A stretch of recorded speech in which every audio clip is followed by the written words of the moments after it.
So at this time, I will officially call to order the regular meeting of the Maricopa Community College District Governing Board on April 23, 2024. It may be the 25th where Dr. Narini is, but we're still sitting here in the schedule. So for the record, I would now call a roll of board members. Mr. Burnett. Present. Ms. Butler. Present. Ms. Davis. Present. Dr. Narini. Present. There you go. Yay! You're getting a round of applause. Hopefully you heard that, Dr. Narini. Ms. Smith. Present. Ms. Sullivan. Present. Dr. Thor. Present. And I'm here as well. So we were all here, some of us sitting in a bus in the heat or sitting outside a bus in the heat. That's where Dr. Narini is. So I would like to now call the South Mountain Community College Student Life Group to join us to lead us in the Pledge of Allegiance. Do I see? There we go. Yes. Wonderful. Please, yes, please come to the microphone. And first introduce yourself so we know who you are. First introduce yourself so we know who you are.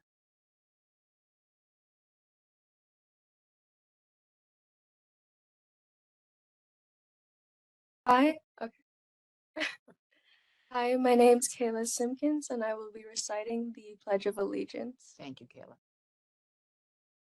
I pledge allegiance to the flag of the United States of America and to the republic for which it stands, one nation, under God, indivisible, with liberty and justice for all. Thank you so much. Okay, our substitutions tonight, Dr. Augustine Erpelding, VP of Administration Services for Dr. Tiffany Hernandez from Glendale, and Dr. Heather Weber, the VP for Administration Operations for Dr. Gray Peterson, President of Chandler Gilbert. Now, we just met her, but I'm going to ask our student life representatives to come forward to join other students at the podium and introduce yourselves, and we look forward to your presentation.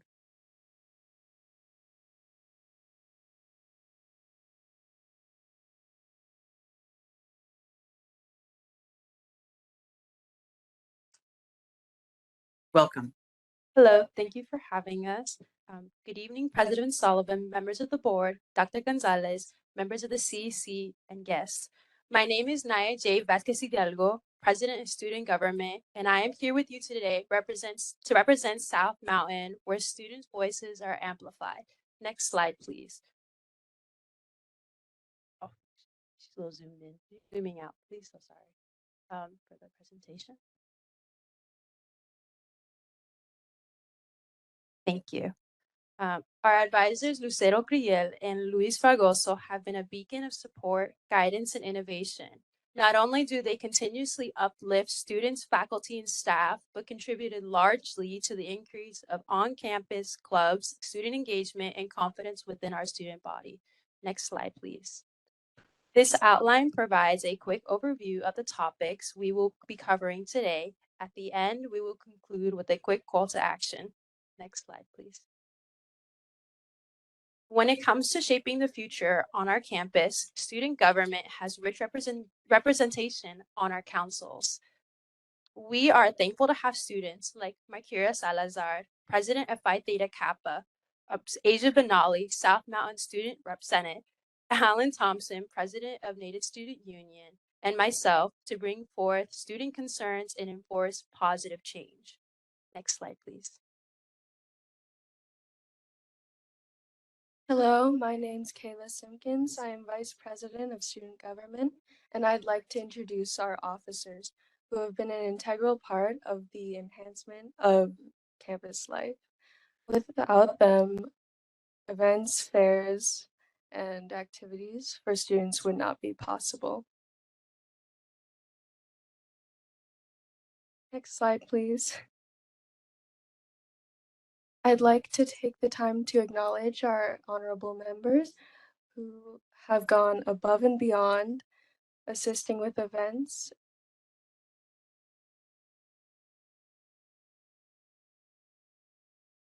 providing valuable input, and much more. Their dedication and contributions are an important part of why student government was able to see the success it was this year. We are truly grateful for their contributions and commitment to enhancing our community. Next slide, please. Good afternoon, board members. My name is Kevin, and I'm the secretary with student government. And since joining student government, I have noticed a great increase in student engagement on campus. And we did this by promoting our club fairs and our newly introduced Spirit Week, and by reintroducing the Women and Men's Rising Club. Next slide, please. We also have a lot of academic student engagement on campus. One of the recent ones was our Grad Fest, where we had local colleges come and do outreach for our future graduates to help them in their next step in their academic future. We also have PTK involvement, which offers scholarship opportunities to high achieving students. We also noticed an increase in high school visitations, which helps high school students know our fields of interest available to them at SMCC. And it also opens them up to opportunities that we have available for them post high school graduation. Next slide, please. Hello, my name is Jaslyn Smith, and I am an officer, prospect, and member. South Mountain and our clubs have hosted and organized various events to foster both student and community engagement. For instance, the Native Student Union hosted the powwow, the stew and stories, and their round dance. Mecha hosted the Dia de los Muertos celebration, the Indie Film Fest, and most recently, our Behavioral Sciences Department hosted their Mental Health and Wellbeing Expo. All of these events have been crucial in fostering both connections and engagement within the community. Next slide, please. There are numerous resources available to students on campus. One significant resource is Gabriel's Pantry, where students can shop for food every 2 weeks. We have also recently acquired a new career services department where students can seek opportunities and guidance for jobs in their prospective career fields. There is also the Learning Resource Center where students can seek the essential help they need for their classes. And additionally, Jacqueline, our wellness coordinator, hosts weekly meditation sessions, which are open to both students, staff, and faculty. Next slide, please. Thank you. My name is Callista, and I'm a treasurer and an event coordinator of student government. And I have attended both Dr. Daniels to have lunch with students and Dr. Scott chat and shoe sessions where we had lunch and discussed various topics. Dr. Daniel has stood out as a incredibly generous person who has listened out to students' concerns across campus, and he also constantly provides updates and answers to our questions, giving students a chance to make their voices heard. Dr. Scott has been influential in providing students with resources relating in mental health, admissions, and student life. These sessions are enjoyable and engaging with students who have actively participated in having questions answered. Overall, I would like to express my gratitude to both Dr. Daniels and Dr. Scott for taking their time out of their busy schedules to support students to the path on on their path to success. Next slide. Thank you. My name is Itzel Paco Montaño. I am a member of our student government body and an officer prospect. South Mountain's club involvement has greatly increased since my first semester attending this campus, with these mentions having a large impact on our school. In my own experience, I had a drastic change coming straight into college after graduating high school. I would have considered myself as someone without much outside support. But from stepping foot into this family, I've been lucky enough to be part of so many different cultures, networks, opportunities, and most importantly, support systems. I've discovered within myself that I enjoy partaking in what we built here. This sense of belonging is exactly what we South Mountain work towards achieving for everybody. Next slide, please. With our increased participation on campus, students have stepped up using their own voices to found their own communities and clubs. Student government has approved the following with a combined member count of over 50 students. Next slide, please.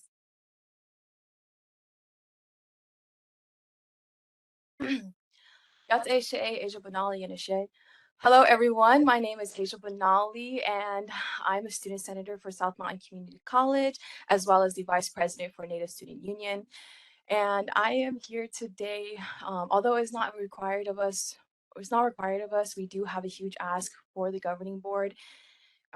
As a student of South Mountain Community College who relies on public transportation, we thought this would be a great idea, not only for South Mountain, but Maricopa as a whole. Next slide, please. The idea that I provide for you guys today is providing shuttle services for Maricopa community colleges. I bring this up because Maricopa, as we all know, has many campuses located all over the valley, 34 locations to be exact.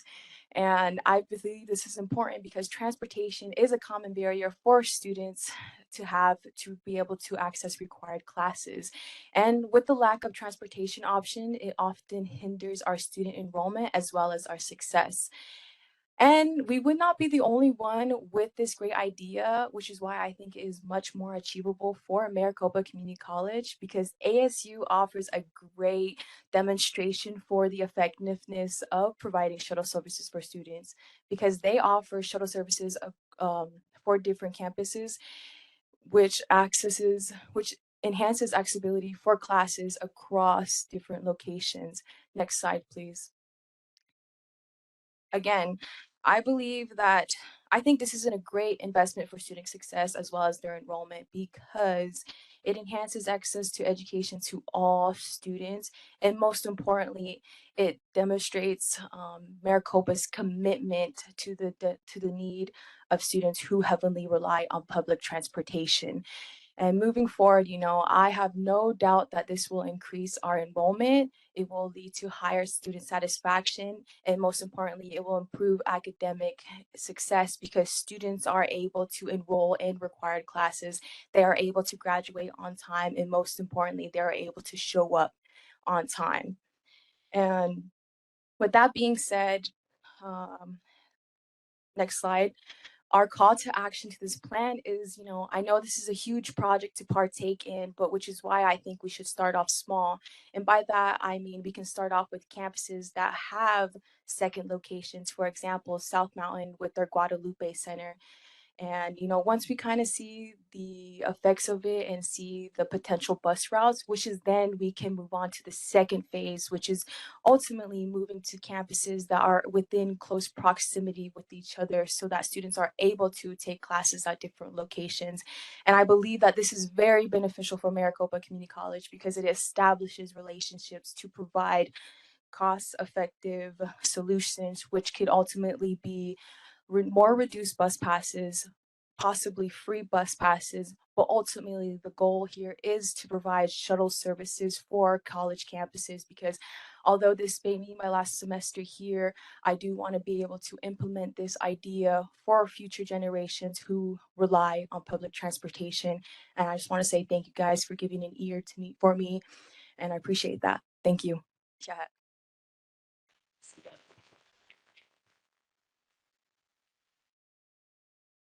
Thank you so much, Asia Banali, as well. My apologies, President Bittersmith. Good evening. I would like to address that first. But overall, thank you so much for your time and attention during today's presentation.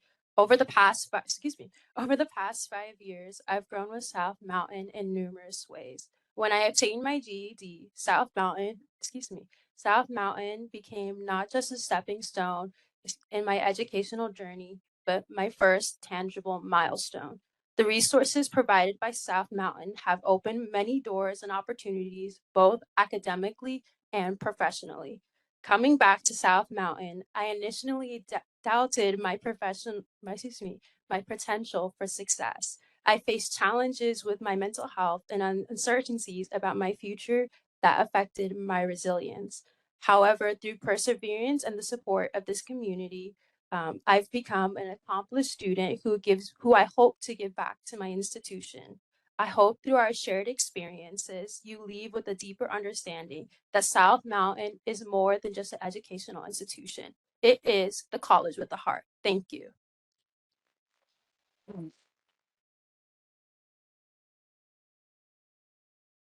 Thank you to the entire team from South Mountain. Great job. We appreciated all of your comments. You are welcome to stay for the rest of the meeting if you would like, but I do know there's just finals and exams looming in the next few days. So if you sneak out to go study, we will absolutely understand. So thank you again.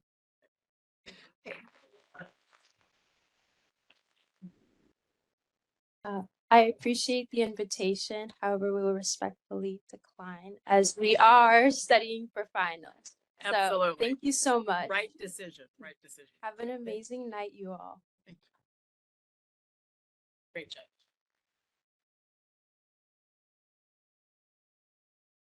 With that hard act to follow, I want you to know that the Faculty Executive Council and Dr. Marzio is perfectly capable of following that, because we've all been wondering about the bags. So I'm going to wait for you to answer that question.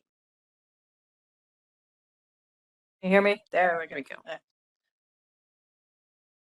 Madam President, members of the board, Chancellor, CEC colleagues, honored students, and guests, a final jumbo. Before I give my last presentation, I'd like to take a moment to thank my past president, Camille Newton, and incoming president, Ramona Goth, for their support and guidance over the past year. It truly takes a village. I'd also like to welcome Stacy Smith as the new FEC president-elect.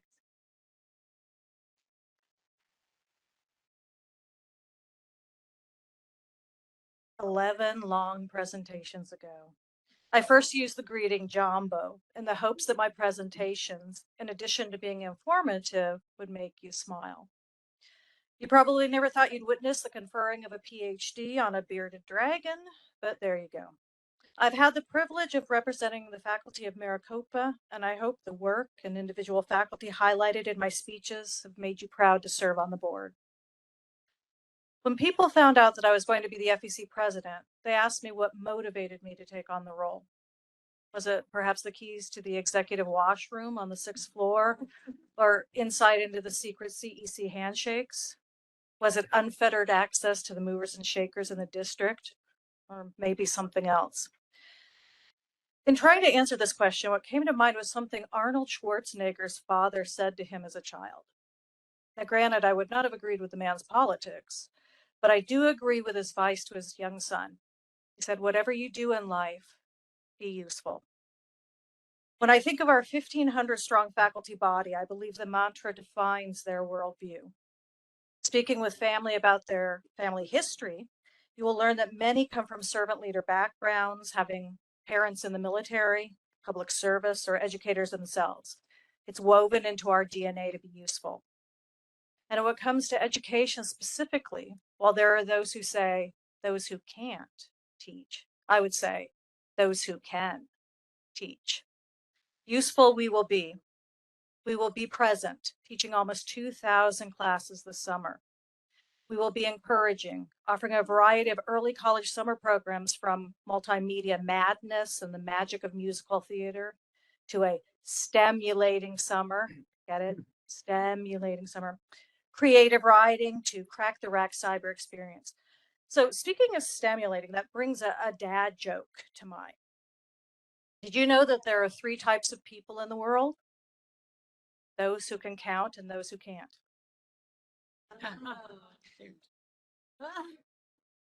We will be future thinking, working on projects such as developing virtual reality-based curriculum and digital storytelling for the classroom.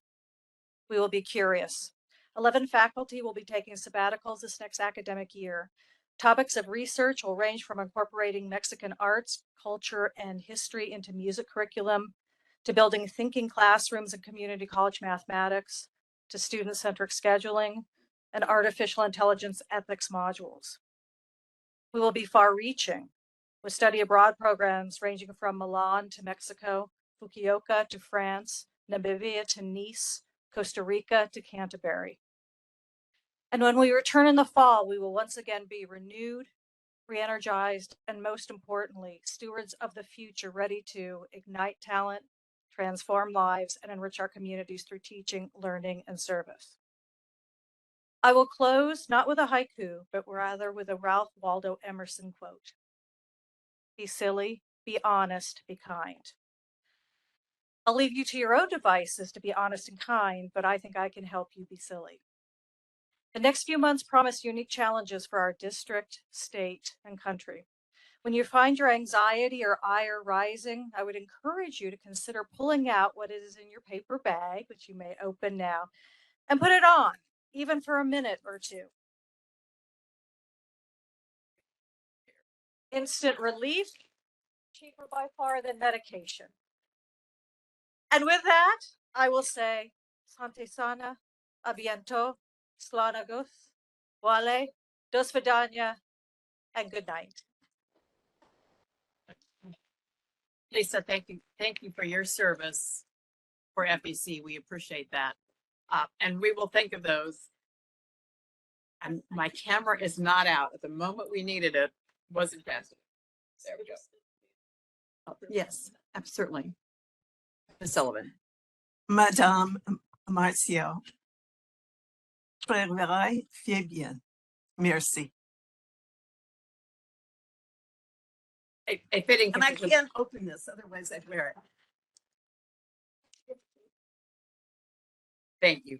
And I will spare you the Latin verbiage, as we've talked about before, because it would get bungled into the wrong tense for sure.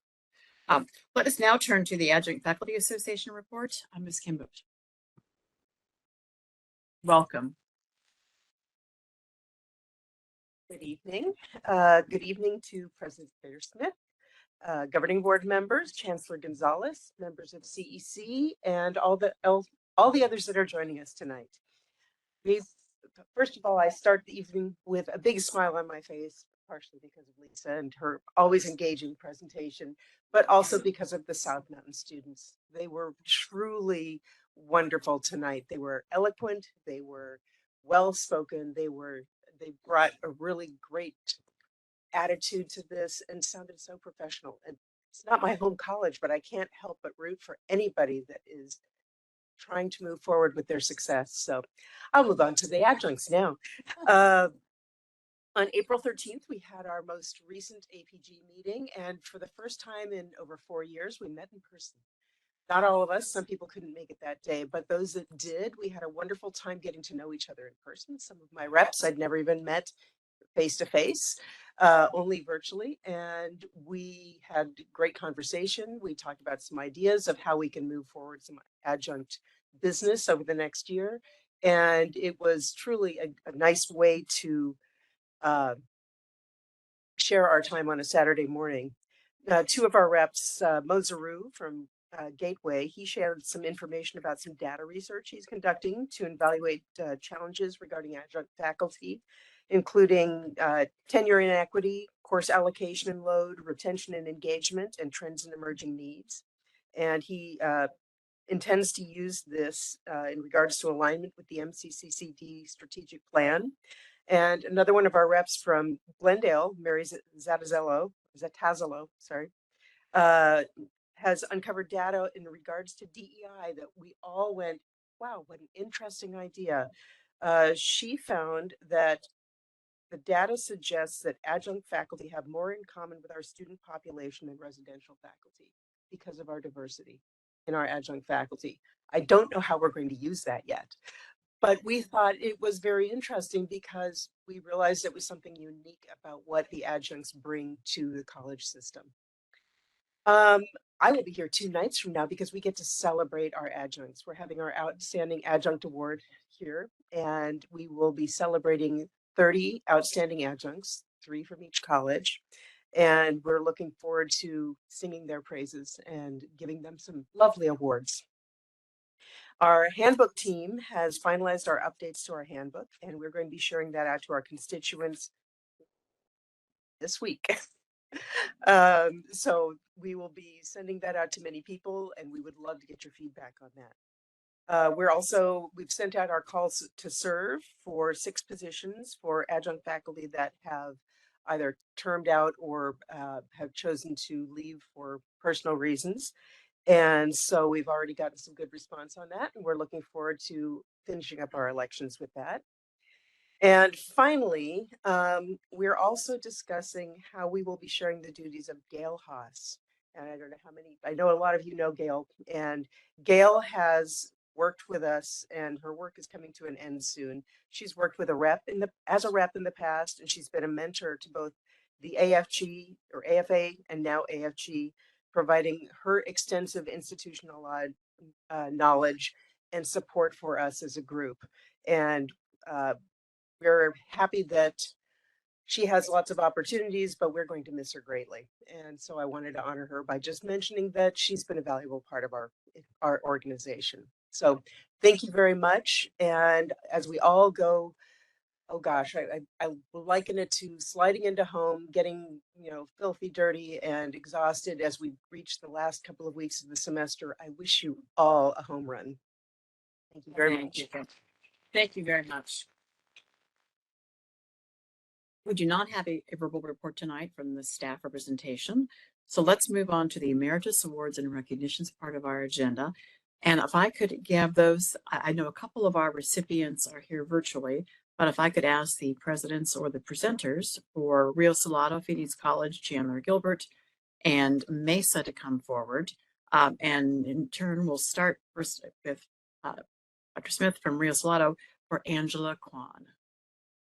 Thank you so much, President Bittersmith, members of the board, Chancellor Gonzalez, colleagues, and friends. It is a delight to honor and recognize Ms. Angela Kwan. I will read a little bit about her, and then she has opted not to join us. She is shy, and so she then gave me a statement to read on her behalf. So first, a little bit about Angela. She began her career at Rio in 1998. She served her community as a Phoenix police officer for over 20 years, retiring as a lieutenant prior to being hired as Rio's chair of public safety programs. Her accomplishments include developing an online paralegal program, integrating 3D crime scene technology in the virtual space, and it was amazingly cool if you ever have the chance to see it, offering one of Maricopa's first zero materials cost degrees, or known as Z degrees, and being a founding member of Rio's early diversity, equity, inclusion, and belonging work. She was recognized with the League for Innovation's Excellence Award in 2018, and she was honored by her peers with the 2020 Homer Saracen Award for Meritorious Service. And finally, in 2023, Angela Kwan earned the American Association of Community Colleges Dale P. Parnell Distinguished Faculty Designation for her outstanding contributions to the college, district, and her profession. And on a personal note, Angela Kwan has had such an incredible impact on the college, on her colleagues, and most importantly, on the hundreds and hundreds of students that she's touched over her years. We miss her. We already miss her. But she's going to join us at commencement if any of you want to join us and see her then. Don't tell her I told you that, though. Okay, so this is her statement in response. She said, "Dear governing board members, Chancellor Gonzalez, and distinguished members of the Maricopa Community College District, I am truly honored to receive emeritus status with the Maricopa Community Colleges. I never in a million years would imagine earning this prestigious distinction. As demonstrated by my absence, I shy away from attention, which is comically contradictory to my career choices in policing and education. As a Phoenix native, I attended a few Maricopa colleges in pursuit of earning a degree as a young adult. Go, Angela! It was through Rio Salado College and their partnership with the Police Academy that I received college credits for earning a bachelor's degree in public safety administration and then later a master's degree in education. I am grateful to Rio Salado College for the opportunity to put my education and work experience to use when I was hired as an adjunct in 1996. and then later brought on as a faculty chair for the criminal justice programs after 21 years as a career in law enforcement. I want to thank the college leadership and Dean Rick Kemp for their support and trusting in my abilities to grow the criminal justice programs and launch a bachelor's degree in public safety administration. This is such a huge win for our students and community! Exclamation point. I also want to thank all my wonderful colleagues at Rio Salado, our sister colleges, and the district office, of which I had the pleasure and honor to work with side by side over the years. Again, this is truly an honor, and I thank everyone who advocated on my behalf for this distinction. Respectfully, Angela Kwan. Please join me in congratulating her.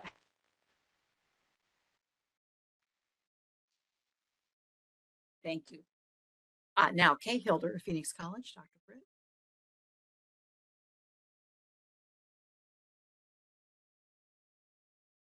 Good evening, President Bittersmith, board members, colleagues. This is probably one of the best honors we get to acknowledge those who have impacted so many lives in such profound ways. I want to share with you some remarks about Kay Hilder, whose profound impact on Phoenix College's interpreter preparation program is marked by transformative achievements. As the sole individual in Arizona with a master's degree in teaching ASL English interpreting, Kay played a pivotal role in establishing licensure for interpreters in this state.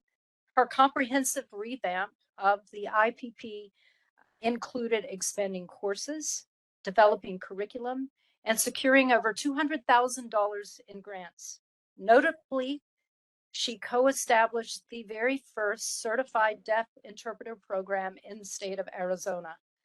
Active and local at the local, regional, and national levels, Kay's influence on interpreter training practices is evident through committee work, national presentations, and workshops, but most importantly, on our students and the community that we serve.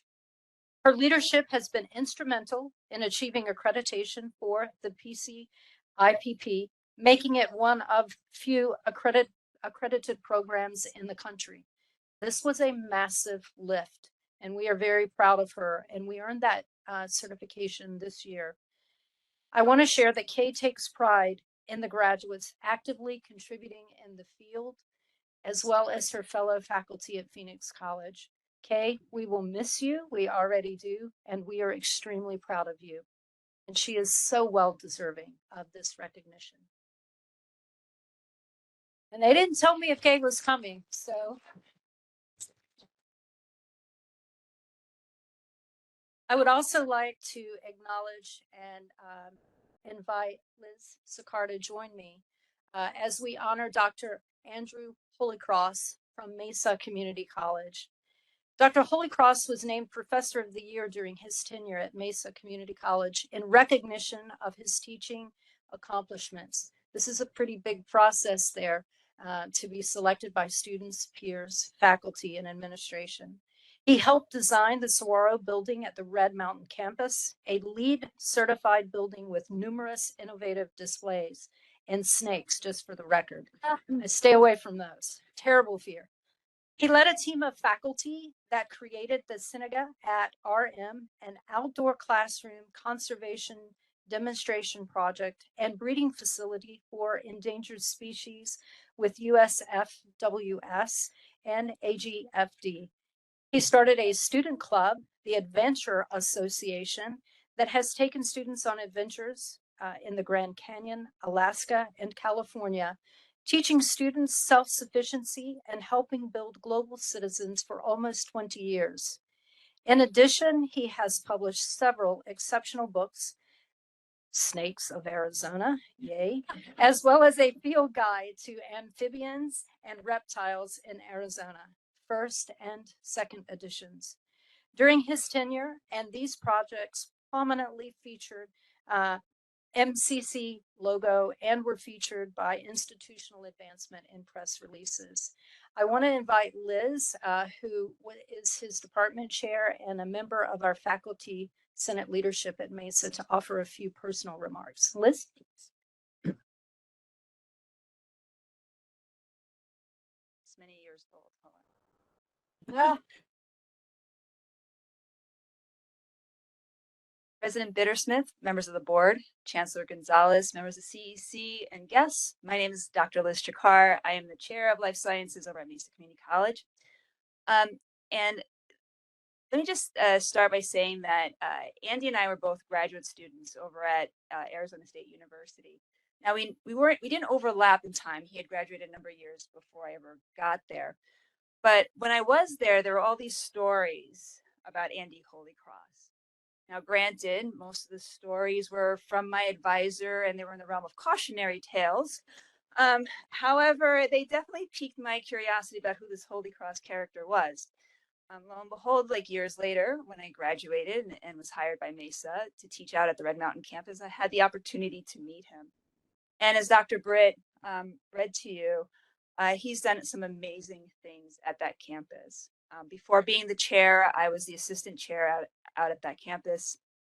And I can tell you that the one thing that was true about all of those stories was his absolute passion and dedication to teaching. There was never a moment when I walked down that hallway in the Saguaro building that if his door was open, there were always students there. They wanted to talk to him. He brought out the best in them, and he absolutely inspired them. As she mentioned, there are snakes out there. They're not as scary as you would think they are. And he started one of our undergraduate research projects out there in the undergraduate research effort with radio tracking of rattlesnakes. We have a very large campus if you haven't had a chance to see it. And the data we still use today to know which snake has now made its way into one of our buildings. Well, I mean, we promote education. I mean, wild critters are welcome. I can't say enough great things about him and his dedication to students. I mean, really, he took that Adventure Association from a small student club that did some local hikes. I mean, and he took students to areas like California, Alaska, and the Grand Canyon. I don't know if you know this about him, but he's one of the few people in the world who have hiked the entire length of the Grand Canyon. So he has that honor and distinction. And he absolutely instilled in students a sense of wonder for the natural world and respect for the environment, as well as global citizenship. Unfortunately, he was planning on being here tonight virtually. He's out in the field, but there was an emergency on the field that has taken him away. However, he did ask that I say this. This is why I need glasses. It's very short. It's been an honor and privilege to serve the students of Mesa Community College for almost 20 years, alongside outstanding fellow faculty members. Thank you for the honor. Thank you. And then last but not least, Dr. Belinda Ramos from Chandler Gilbert, and I'm guessing Dr. Weber. There you go. Yes, good evening, Madam President, members of the board, Chancellor Gonzalez.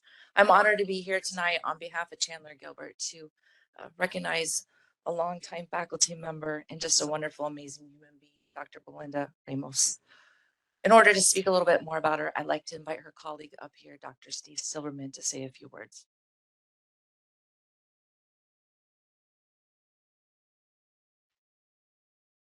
President Bittersmith, Chancellor Gonzalez, governing board members, esteemed guests, I would like to say a few words about Dr. Belinda Ramos. I am honored to have the opportunity to speak about her. Over 20 years, she taught a variety of psychology classes at Chandler Gilbert, but social psychology is your specialty.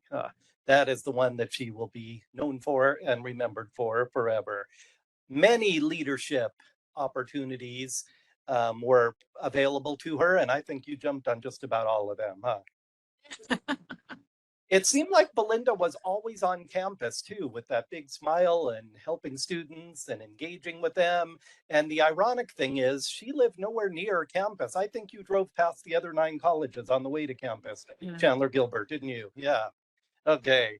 Just to name a few, I'd like to thank my colleagues here who helped me come up with this list. I didn't want to miss anything, but diversity, equity and inclusion, social justice, the kindness labyrinth, One World, learning communities, especially Get Psyched, right? That was a big one. Mental health awareness initiatives, Black Student Union, Women's History Month, Early On, faculty student advisement and mentoring. I probably missed about 100, didn't I?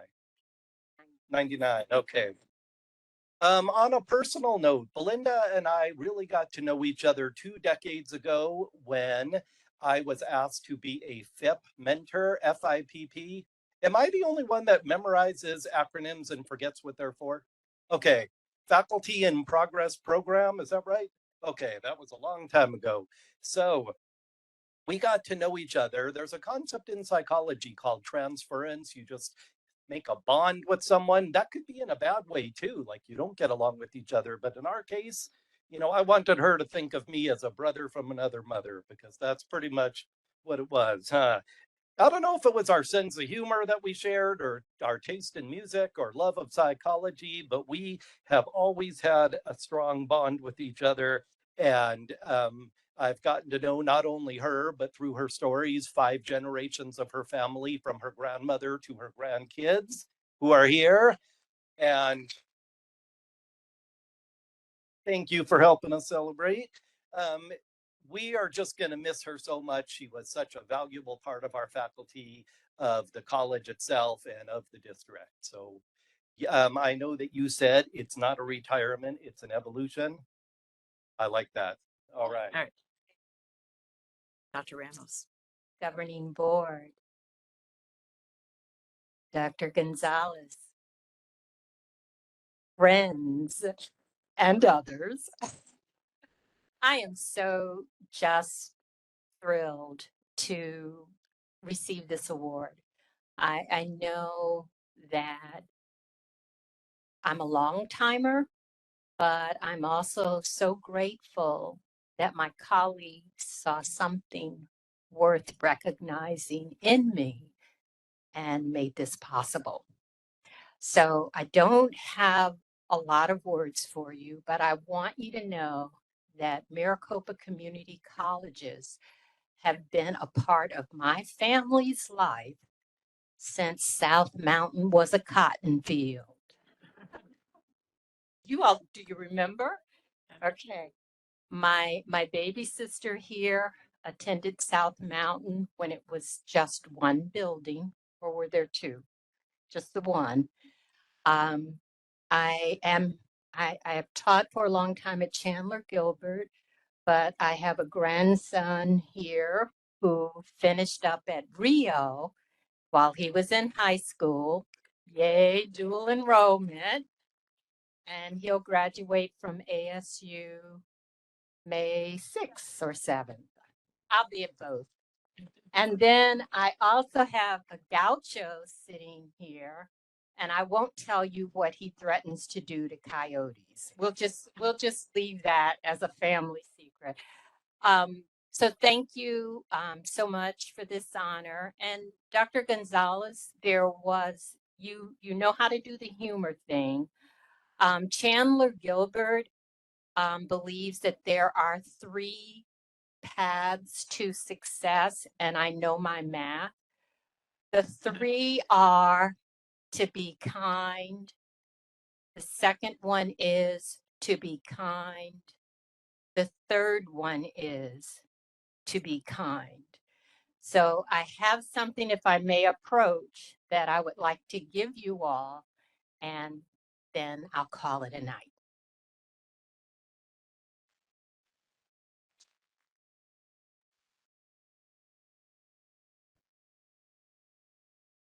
Congratulations to all of our recipients.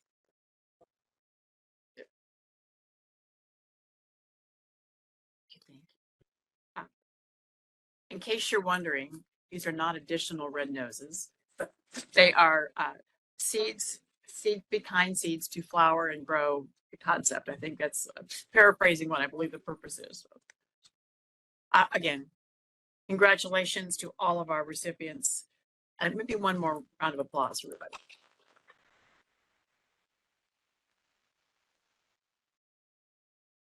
Dr. Gonzalez, let's move on to your, it's reports plural, I believe. You've got both reports. You have a strategic plan update as well as your chancellor's report. Am I correct? That's correct, President Bittersmith, and members of the board, CEC, and guests that are with us this evening. Multiple parts to my update this evening, so well, and I apologize ahead of time if I go just a little longer than usual. So to start off with, I would like to invite Dr. Kathy Hernandez, my Chief of Staff, to provide a brief quarterly update for the strategic plan, specifically on strategies 1 and 2. Kathy? Thank you. Good evening, President Bittersmith, members of the Governing Board, Chancellor Gonzalez, CC colleagues and guests. Kathy Hernandez, Chief of Staff to the Chancellor, and I serve as one of the tri-chairs for the Maricopa Strategy Planning Steering Team. This evening, I'll be giving a update on Q3, highlighting Excellence 2026 Strategy 1 and 2. But first, I'd like to provide some context to documents shared with you last week. The first is the new Excellence 2026 scorecard. This provides an at-a-glance progress update. As previously shared in other updates, for each item in the strategic plan, there's an associated action plan with a timeline determined by the work teams. These progress updates are in alignment with the project timelines. It is our hope that the scorecard adds an element of simplicity when communicating overall plan progress to you. The second document provides a succinct but brief update on goals in strategy 1 and 2 in alignment with the labeled progress categories, and also supports my Q3 update this evening. We are quickly approaching the end of year 1 for Excellence 2026. Time has definitely flown by since we began development. This timeline in front of you outlines key events that are occurring in the coming weeks as we close out this first year. The board will receive the year-end report by May 30th. The strategy planning steering team and CEC will be convening on June 4th for a planning retreat, and we will close out our final Q4 update at the June 25th board meeting. Next slide, please, Elsa. One more. For Q3, I will be providing an update specific to strategy 1.3 related to philanthropic and fundraising, and 2.3A1 related to micro-credentialing. In the area of philanthropy and fundraising, the foundation and colleges are working through diverse interests on the best way to structure the philanthropic development infrastructure to design and implement a system-wide philanthropic approach. The plan is under development. 3 models have been reviewed and are under discussion. The college presidents are convening to further discuss the interests and identify recommendations to move forward. While this work is slightly behind the team's self-imposed timeline, we anticipate on-target completion for year 1. In support of a student success fundraising initiative, funding priorities have been identified for the system-wide campaign. The foundation is now developing communication and marketing materials. To ensure adequate communication, marketing, and research for the campaign, a decision has been made to launch the campaign in November 2024 rather than the original plan for July of 2024. Next slide, Elsa.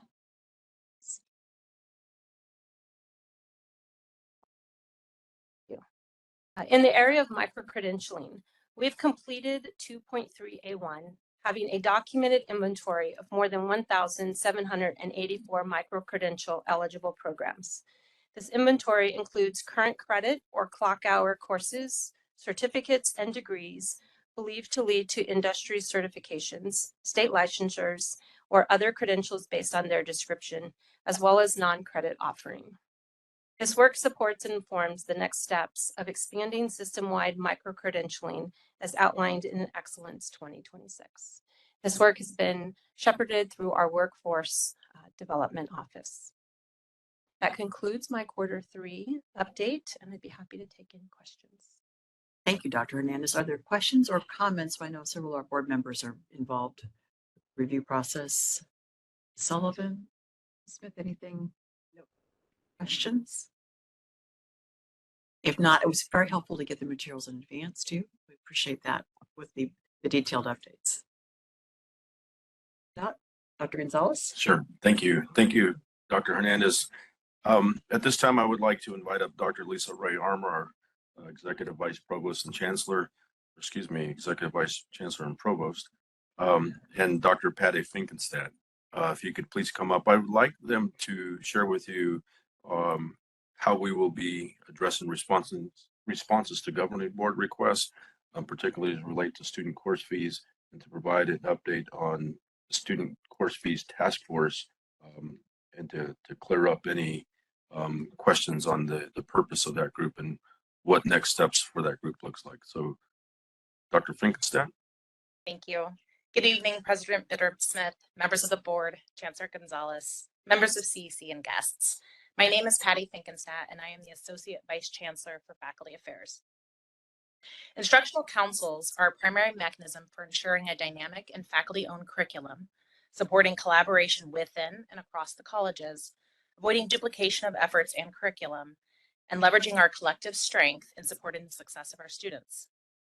As such, the ICs will be the primary mechanism for setting and maintaining course fee maximums, because the ICs represent the disciplinary faculty who know that what resources are necessary to support student learning and student success. When properly administered, course fees are probably among the most valuable dollars we spend in the district. Course fees get students the tools they need to be successful in their courses and ensure that they are exposed and familiar with the tools of their potential career without increasing tuition generally. Currently, numerous teams and individuals are working on the processes to implement the recommendations from the course fees task force. There are 4 main foci to actualize the recommendations that are underway. Socialization and professional development will be provided as necessary for all stakeholders. The first focus is refining the process used to assess fees and establish maximum fees in collaboration with all colleges that offer those courses. The instructional councils, who are those disciplinary experts, will be included in that review and approval process. And a regular review of the course fees attached to all existing courses will be implemented. And included as part of the process is an analysis of course fee reserve balances, current assessed fees from the colleges offering those courses, and an affirmation from those colleges indicating if they expect to increase their current assessed fees as a result of the change in the maximum. And if they do, that rationale from those colleges for those courses will be included in the request. And local processes will be developed that document the rationale for changing the assessed course fees up to the approved maximum, including the consideration of course fee reserve balances and other potential resources that may be available other than course fees. A second focus is establishing a consistent process for reviewing and acting on reserve fee balances to inform requests for increasing or decreasing fees, both maximum and assessed. A third focus is reviewing the course fee process at the district, including what technology needs and technology and system improvements will be necessary to support the information needed to give to the board and to the students. We're redesigning the technology used to collect and store fee information so that we can communicate maximum fees for a course. Colleges will still provide their individual fee amounts and justifications, but only a change in the maximum dollar amount will be sent to the governing board for approval when it occurs, if and when it occurs. Assessed fee reports will still be provided to the board. The change to the module will also make the data more easily accessible and allow for us to then display it to the students in their student center so that they will know what those fees are being used for. We expect the first part of that technology improvement to be done by late summer 2024, with display to the students beginning with the spring 2025 term. And the last focus is establishing a clear protocol for the communications about course fee changes with the board in alignment with that course fee cycle. And to speak about that focus, I'll turn it over to our provost, Dr. Armour.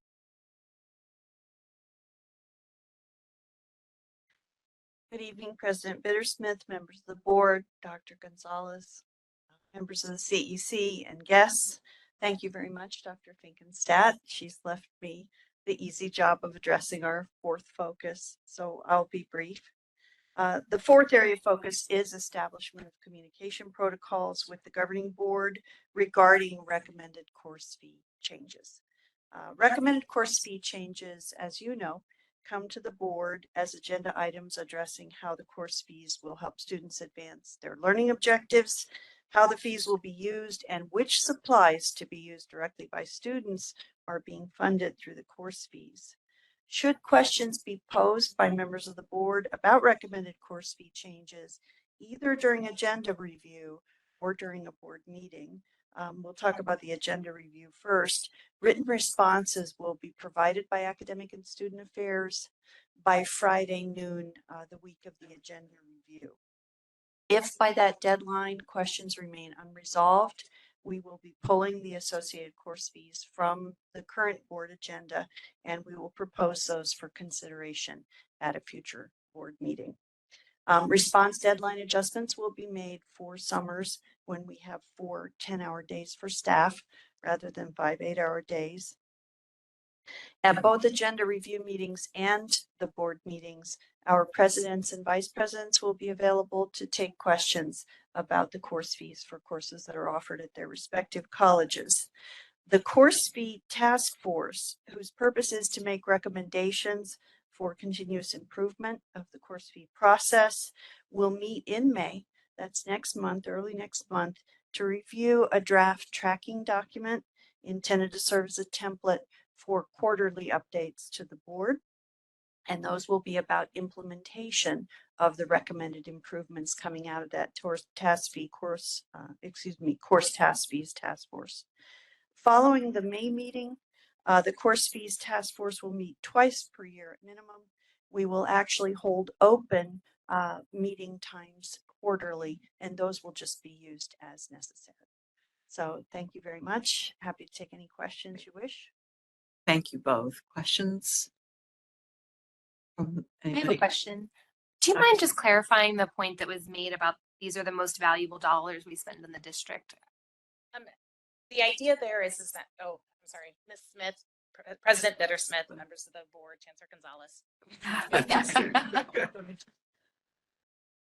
They're not the most, but they are certainly among the most because they are direct to the faculty, to the courses, so that the faculty have the ability to purchase the materials necessary in a timely manner versus going through a process of having to, say, request in October, which is how the process kind of works now, where you might have to request for materials in October, and then you find out in April to be able to purchase by June 1st. And so it puts a long timeline on being able to plan for the pedagogy and the instruction that you're going to be doing in the courses. So it just is a faster process that directly impacts the students. So for instance, when we have a course fee attached to I teach biology, to say Bio 201, those fees are collected in the semester that the course is offered, and I'm able to purchase the Petri dishes and the media like in that semester for use with those students. So that's an example of whatever. And my follow-up is, and this just shows I'm not sure how this works like nationwide. Is our need for course fees more of a reflection on a broken process that it takes so many months to get the Petri dishes, or is this pretty standard that in most situations the ordering of certain products must be just in time? It is fairly standard, and it is both just in time, but it is fairly standard. Those courses that have consumables in particular or specific part-time wages attached to a course, that fee that there is a fee attached to those courses. That is fairly standard, and it just expedites the ability. Things that are quite either like a planned maintenance or things that are much more expensive than say a sleeve of Petri dishes or media, there still is a process attached to that goes through either like for things that are over, I think it's still $5,000.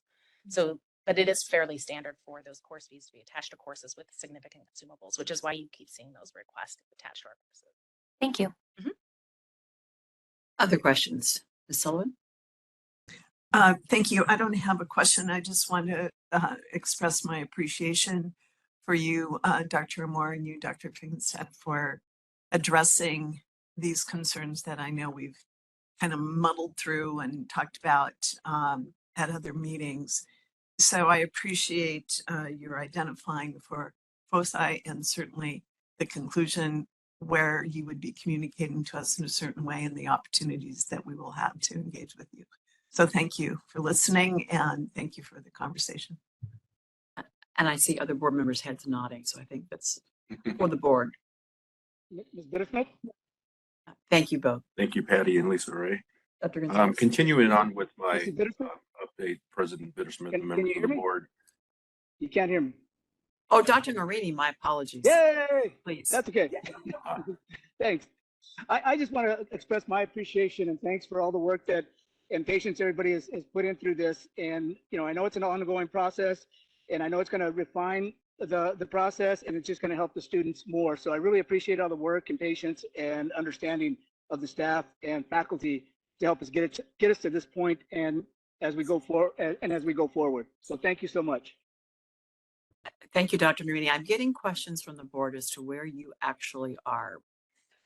Can you enlighten us?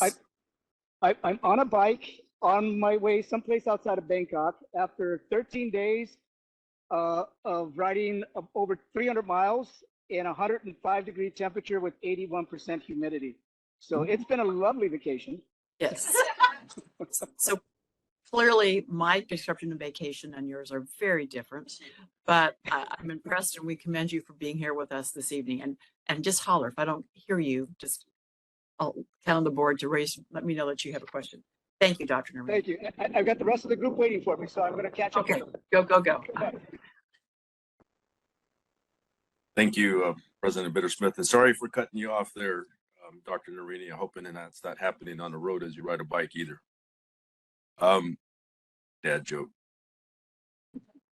So, you know, true to form in previous updates, I try to bring some additional information that you may not be aware of related to the college where the student leadership just presented. So in this instance, it would be some additional information about South Mountain that I think is worth noting. And I'm going to share what I think are some pretty amazing enrollment statistics related to South Mountain. And before I do that, I want to thank Dr. Danielle and his team.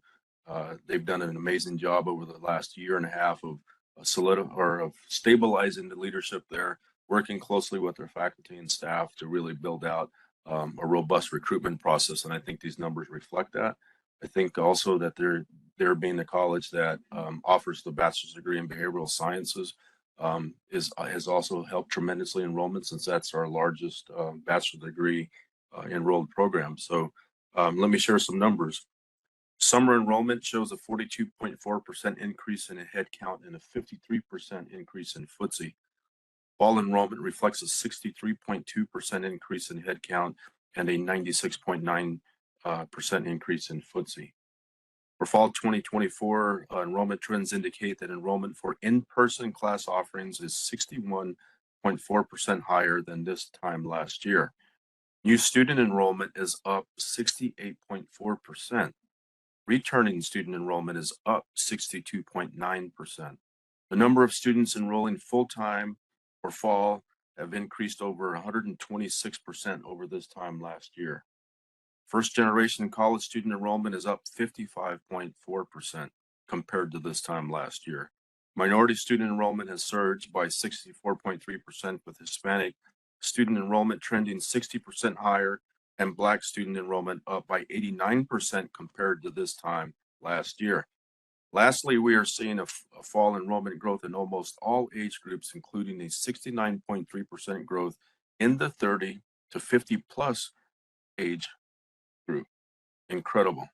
Since the successful launch of the Bachelor of Science in Behavioral Sciences in fall of 2023, South Mountain has enrolled 730 students in the degree program, far exceeding the college's enrollment growth. So I think we should give it up for South Mountain and their teams.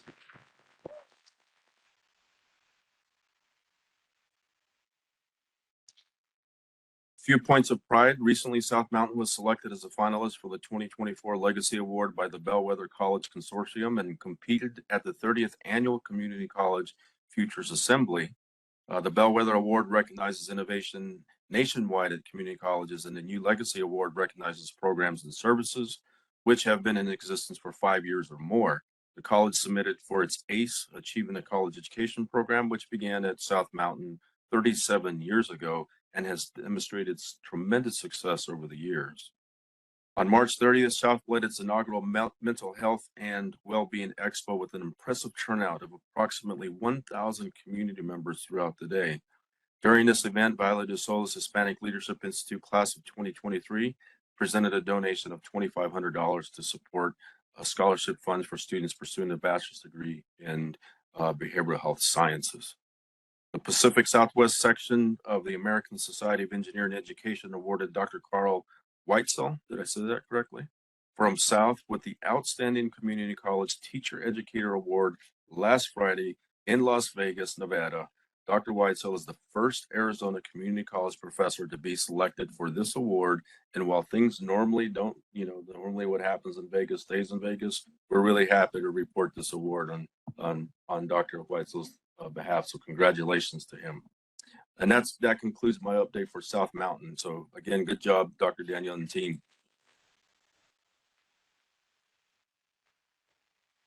Moving on with the rest of my update here, Chancellor's Goal Update, I'm going to report out on goal number 2, student success.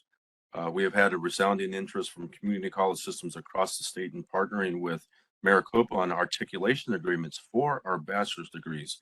We are currently working with Pima, Northland Pioneer College, Eastern Arizona College, Mojave, and Yavapai representatives from these colleges will be meeting at AZ Transfer Conference on April 25th to identify program areas and begin discussions on the structures and support needed to make these arrangements successful. So this is our promise that we would work hard to be an educational partner for some of the community colleges around the state that may not have the resources and ability to offer the programs that we offer. So we're really excited about this one. Overall enrollment update for the system, summer 2024, when compared to this time last year, is up 9.5%. Head count for the fall semester is up 9.5%, and FTSE is up 11.5%. So we know that there's still a lot of runway left for fall registration. We tend to see a slide, but hopefully these numbers stay in that area, and we continue to approach the pre-pandemic numbers. So I want to congratulate the college presidents, administration, faculty, and staff around the system for their amazing work to get these numbers back up. So good job, everybody in that space.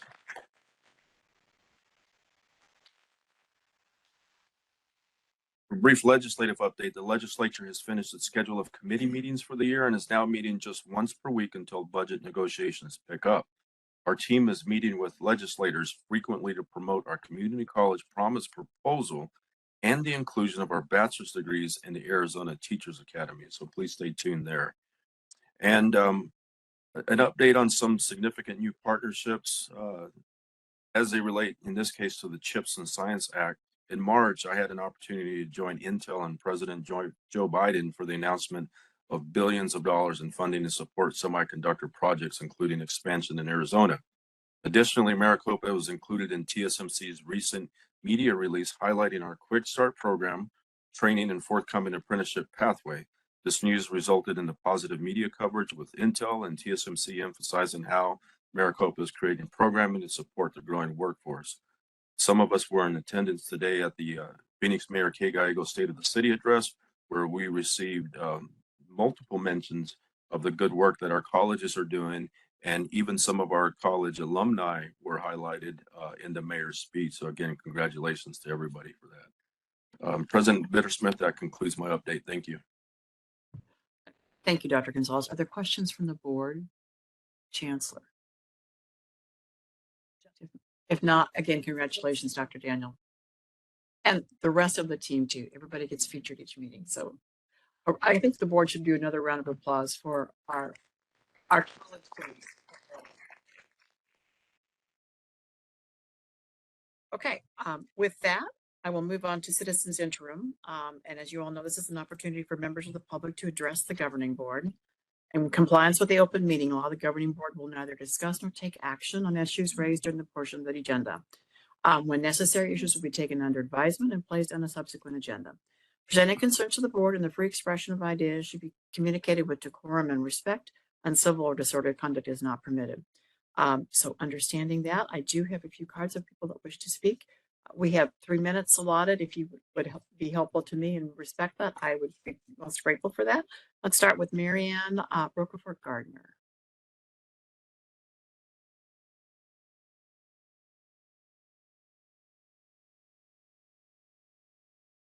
Good evening, President Bittersmith, members of the board, Dr. Gonzalez, members of the CEC, and guests. I'm Dr. Marianne Rocaforte Gardner from Paradise Valley Community College, Counseling Division. Since joining MCCCD as residential service faculty in 1998. I have witnessed the powerful role of professional counselors in equipping students with the personalized self-knowledge and self-management skills to persist and achieve their college goals. It's a critical and unique role whose expertise bridges the worlds of college services and mental health.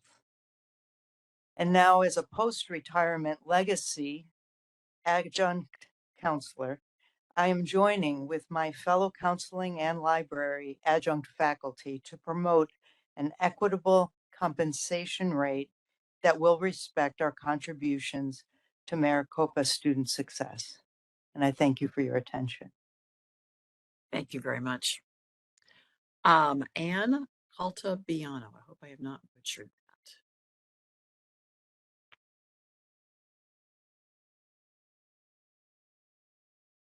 Good evening, President Bittersmith, members of the board, Dr. Gonzalez, and members of the CEC. My name is Ann Caltabiano, and I have been an adjunct faculty librarian at GCC since 2009. This evening, I'll be reading a letter written by a library colleague who couldn't attend tonight's meeting. She has asked me to convey her concerns and perspectives to the board. My name is Pamela Gauthier. I am employed as an adjunct library faculty at Glendale and Rio Community Colleges. Following my retirement last year from GCC, I served as a high school English teacher and middle school librarian for 20 years in Arizona before transitioning to the college for 9 years. When I was hired full-time at GCC, I honestly felt I hit the lottery. Not only was it my dream position, but it was a substantial increase in pay. Throughout my career, I was always a member of my faculty associations. During my tenure in K-12 education, I faced an involuntary transfer and salary freezes due to budget cuts. But in all my years as an educator, I never witnessed a faculty association advocate for a pay cut for another group of employees until last year. My current situation is the culmination of actions which began last year when we were notified in a town hall that residential service faculty overload and the part-time adjunct rate would be cut by 32 to 37%, but would be offset by a reduction in 5 accountability hours per week for full-time faculty. We were told this was for equity and then for parity, as instructional faculty compared load pay to our hourly pay. Librarians disputed not only the conclusions of the comparison, but also the market analysis of our wages, which erroneously included library positions that did not require a master's degree. Service faculty mounted tremendous opposition to this change in work conditions and remuneration, especially in support of adjuncts who expand and sustain instruction and services beyond the day program. No adjuncts had served on the committee that proposed these cuts, so after much backlash, we were told existing adjuncts would have pay cuts postponed for a year in order to allow negotiation. However, the faculty agreement included a 37% pay reduction for service adjunct faculty hired after May 13th, 2023. Again, not a single adjunct was involved in this decision. This year, a number of service adjuncts volunteered to serve on the Adjunct Faculty Association Committee that would address this issue.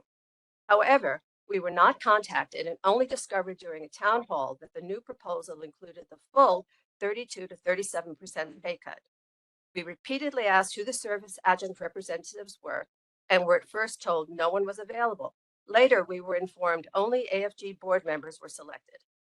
Although we were eventually granted listening sessions with AFG leadership and asked to submit an alternate proposal, which we based on the current salary schedule, we were never given an actual opportunity to negotiate or collaborate with the decision makers. We have recently been told that a recommendation to mitigate the impact of wage reductions will establish a 20% cut rather than the previously proposed 37%, but that it only applies to those working as adjuncts prior to May 13th, 2023. This exception does not include retirees like myself, who spent years serving the district with outstanding evaluations and achieving a point of status. My wages have already been cut 32%, and soon I will be making $7 per hour less than someone hired a year ago who had never gone through the tenure process. And I apologize. Can you wrap it up? We're far beyond the 3 minutes. The first page of the Maricopa website states we focus on people, not profit. The careers page states we see our employees as our most valuable asset. How is a 20 to 30% cut demonstrative of how the district values service adjuncts? We have exhausted all avenues to oppose this harm, and we respectfully ask the board to intervene on our behalf. Thank you for your time. Thank you very much. Candace Mickelson.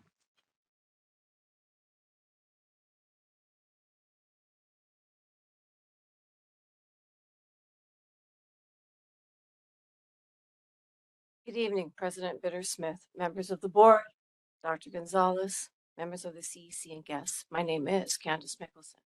I am one of 97 service faculty adjuncts who serve, support, and instruct across the district, a district comprised of over 10,000 admin, faculty, and staff. Of that 10,000, 4,602 are part-time faculty. Though we are a small subgroup, it is important to note we are mastered therapeutic counselors with additional training required for licensing and mastered information science experts, with many holding additional technical training, prowess in programming, data curation, and discovery. Our fields have, both historically and currently, been made up heavily of women, and Maricopa is no different according to its own internal affirmative action statistics. As such, we find ourselves in a stupefying reality whereby these numbers show our ranks have been targeted. A 20 to 37% wage reduction is neither affirming, nor is it being applied equally across all employee groups. The proposed 20% cut for our legacy employees returns us to 2007 wages, wiping out the last 17 years of advocacy, while additionally constructing a perception that we should be thankful to have escaped the 37% wage cut experienced by our new hires and retirees who remunerate at 1997 wages. Would it not be more in line with the ideals venerated by this district to ensure the highest, if not outpace the market, in wages for women? Librarians and counselors have been labeled an overpaid 2%. Perception is not truth. While we may believe these actions are not intentional, in truth, such a drastic wage cut, lack of respect and collegiality is troubling. We strongly encourage the board to employ its voice and agency on behalf of service faculty adjuncts, upholding our acumen, experience, expertise, and market value by removing the wage disparity created between legacy new hires, retirees, through a review of the proposal we submitted, which is aligned to the current salary schedule and based on hours of accountability. We believe our proposal holds the district standard to provide a compensation model that values and supports pillars of care, aligns with market trends, and recognizes innovative practices while being fiscally prudent.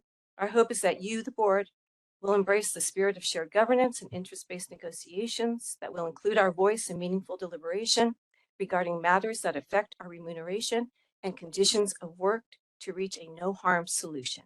Thank you. Thank you, Candace. And then Beth Malapones. Beth?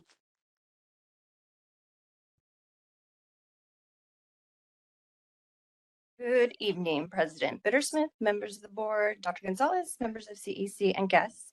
My name is Beth Malapones, and I am the current chair of Gateway Community College Library. I want to say that our adjuncts provide a service that I really can't even explain how valuable they are. They are highly qualified. They are required to have a master's degree. The HLC requires them to have a master's degree from an accredited university. Unlike faculty that can adjunct without full accreditation in that content area, for example, maybe science, where they can get a master's in one area and then have 18 credits in another. So they're hard to find right now, and they're really hard to find during the day. And as a chair, I'm having a hard time staffing my library. If you cut their pay, I'm going to lose some really, really valuable adjuncts. It takes years and years for them to become competent. Most of them work at different campuses. They have to be able to walk in and run that library without any help from anybody else. And we're open to the community. So they have to be able to balance students. Particularly on Gateway's campus, we have a high school. So we're very protective of our high school students, and we are open to the community. We have a rather sizable homeless population who comes in to use our library. So they have to do a lot of different things and balance a lot of different plates. Cutting pay violates the implicit agreement of a contract between employee and employer. Being expected to work the same amount of time and expend the usual energy and enthusiasm they previously did, but now are with far, far less money. We're talking about 20 to 37% pay cut. It's demoralizing. We will lose great adjuncts, and I'm very sad about that. I'm in my last 3 weeks of service for Maricopa Community College as a full-time faculty member. I didn't expect this to be something that I'd be doing in my last 3 weeks here. But we've been dealing with this for the last 18 months and with no resolution. This will have huge ramifications for our libraries, programs, students, and communities. And as a homeowner, taxpayer, and voter in this county, I'm requesting that you provide the checks and balances that we need for our libraries. Thank you. Thank you. Let us now move on to the consideration of the consent agenda. All items on this section of the agenda are consent matters unless they're removed from the consent agenda at this time. So do any board members or the chancellor wish to remove any items from the consent agenda? Hearing none, I will ask for a motion to approve the consent agenda as presented. So moved. Is there a second? Second. It's been moved and seconded. All those in favor, signify by saying aye. Aye. All those opposed? All those opposed? By a unanimous vote, including Dr. Narini from the Sky, and the student advisory vote, the consent agenda is approved. And then I'm reminding board members to stay after the meeting briefly to sign the Gateway Early College High School revised annual financial report. Just make sure you don't leave without getting Elsa a signature, if you would. Okay, let's move on to non-consent action items, which item number 1 is the approval of the FY 2024-2025 residential faculty agreement to be effective July 1, 2024. Do we have a motion to approve the fall 2024-2025 residential faculty agreement to be effective July 1, 2024? So moved. It's been moved by Ms. Davis. Is there a second? My second. Thank you, Ms. Sullivan. Board members, is there any discussion? If not, all those signify aye. Those that are in favor? Aye. Aye. Aye. There you go. Those opposed? Hearing none, by unanimous vote and the student advisory vote, it is approved. But let's now go on to the first read of and information items. The first read of the proposed fiscal year 2025 budget. The Maricopa Community College District board members, are there questions at this time? Recognizing that it is first read. I am hearing none. How about the employment and separations, February 10, 2024 to March 15, 2024 board, report? Board members, are there questions about this item? Okay, seeing none. Then we are going to move on to item number 3 under this agenda item, the Auditor General summary of MCCD's fall fiscal year 2023 annual comprehensive financial report. This is the report on internal control and on compliance and the single audit report. And obviously we have had those documents in front of us to review initially. So Ms. Granillo, ask you to come to the podium and introduce our guests.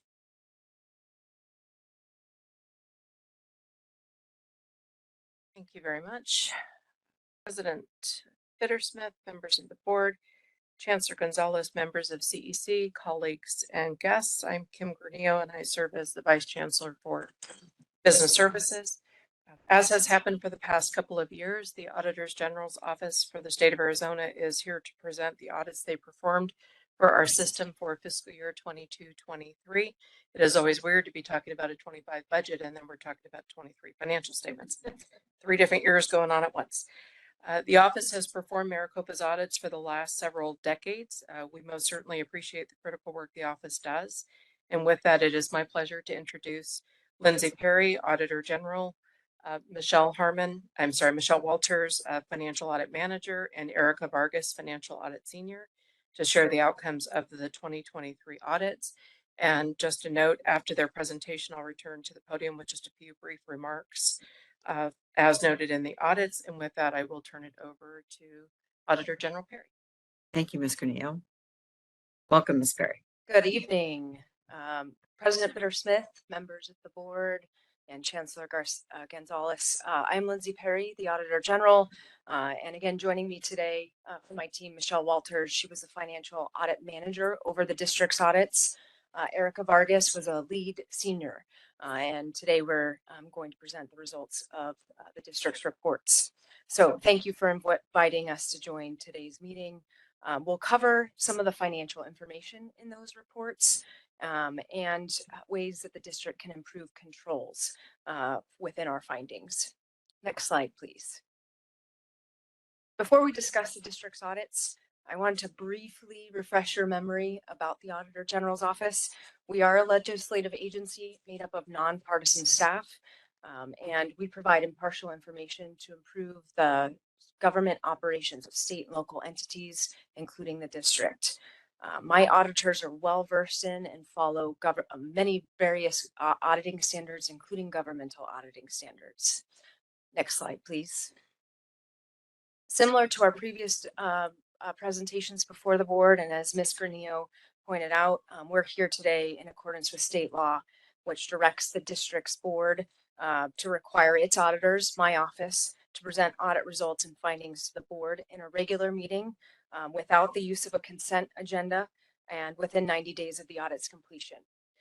So this is a great opportunity for us to be before you to present the results of our audit work and to answer any questions you have.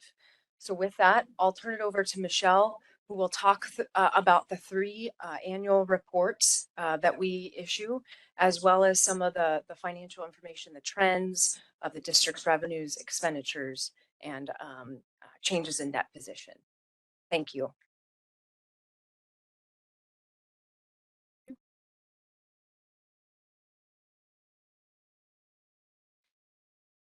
Good evening, President Bitter-Smith, members of the board, Chancellor Gonzalez. I am Michelle Walters, the Financial Audit Manager on your district audits.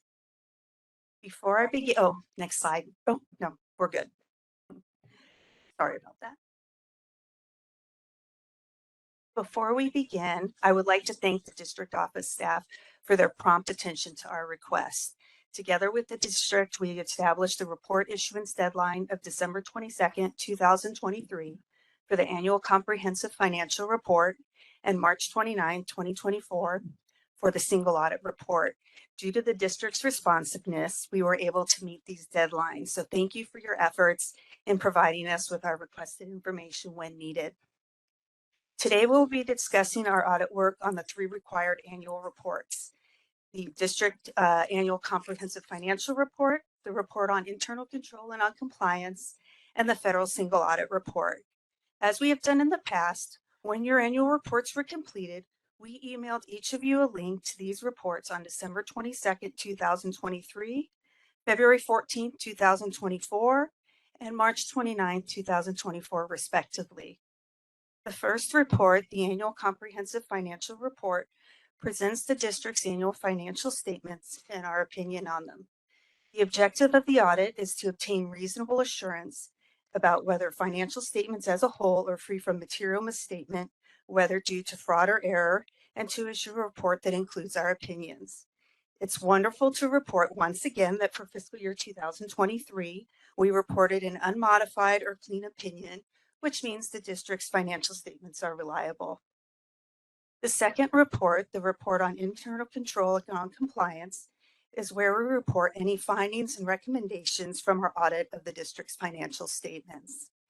This report included 2 findings that Erica will go over with you shortly. Finally, the third and final report, the federal single audit report, includes our assessment of district's compliance with federal program requirements over each federal program we are required to audit. Our report on internal control over compliance with federal programs and to obtain and the district's schedule of federal expenditures and our opinions on it. The objective of these audits is to obtain reasonable assurance about whether material noncompliance with the compliance requirements occurred, whether due to fraud or error, and express an opinion on the district's compliance based on our audit. We reported 3 findings for fiscal year 2023, which Erica will go over those with you shortly. Reasonable assurance is a high but not absolute level of assurance. Our audits are performed following government auditing standards and federal uniform guidance, but there is no guarantee that they will always detect material misstatement or noncompliance. Material means Material means the considerable likelihood that individually or in total, the misstatements or noncompliance would influence a reasonable person's judgment.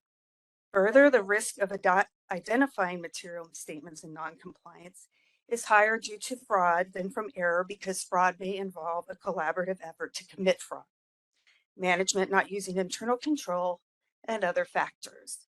We did not identify any fraud on our fiscal year 2023 audits of the district. Next slide, please. Because we know these reports can be detailed and complex, we also prepare our audit report highlights, which is a 2-page summary that you received with the reports. The highlights include the district's largest primary revenue sources and how the district used those monies over the last 10 years, as well as our key findings and recommendations. I would like to take the opportunity to present some key financial information for the district over the last 5 years included in the highlights. The district's 4 main sources of revenue continue to be property taxes, government grants and contracts, tuition fees, and state assistance. As you can see from this graph, the district's revenues from property taxes have steadily increased over the past 5 years. During fiscal year 2023, government grants and contracts decreased nearly $36 million from fiscal year 2022 due to decreased federal grant revenue related to COVID-19. Tuition and fees increased slightly by about $800,000 from the prior year, and state assistance remained steady. This contributed to a total revenues received by the district decreasing by approximately $20.7 million. Next slide, please. As you can see from this graph, the district's 4 primary sources of expenses continue to consist of instruction, institutional support, student financial assistance, and student services. The district's instruction and student services expenses have remained steady over the last 5 years, while institutional support expenses increased nearly $54.2 million during fiscal year 2023. This was due to the district deciding not to allocate health savings account expenses by function as it had done in prior years. Finally, student financial assistance expenses dropped $74.9 million due to the associated decrease in federal grant monies available from decreased funding related to COVID-19, as previously discussed. Overall, total district expenses dropped by $16 million during fiscal year 23. Next slide, please. This graph highlights the 5-year trend of the district's revenues and expenses. As you can see, the district's revenues shown in light blue have exceeded expenses shown in dark blue since fiscal year 2019. Also, as you can see from the black line, the district's net position has increased every fiscal year since 2019. Most importantly, the district's overall net position increased by $69.2 million in fiscal year 2023. Total net position for the district was $692 million as of June 30th, 2023. And this is an increase of nearly $218 million or 46% since fiscal year 2019. It's important to note that all net position balance is not spendable at the end of the fiscal year because $518 million of this balance is invested in capital assets, $122.6 million is restricted, and $51.4 million is unrestricted. Next slide, please. Finally, I would like to highlight the district's federal expenditures that are presented each year in the single audit report. As you can see from the table, Most of its federal expenditures were from the U.S. Department of Education in fiscal year 2023, which is the case for the last 5 years. You can also see a substantial decrease in federal expenditures in fiscal year 2023, primarily due to COVID-19 and emergency relief monies the district received. Specifically, the district's Higher Education Emergency Relief Fund grant expenditures were $74.8 million in fiscal year 2023, which is actually a decrease of $73 million from the previous year. Lastly, you will see the other expenditures category, which consists of smaller grants. There was an increase of $5.2 million from the previous year. This is due to federal expenditures for the state and local fiscal recovery fund and the Workforce Innovation and Opportunity Act workforce programs, which accounted for a total of $4.7 million of other category expenditures. And I will now turn it over to Erica, who will discuss the 2 financial statement findings and 3 single audit findings and recommendations reported in the district's fiscal year 2023 reports.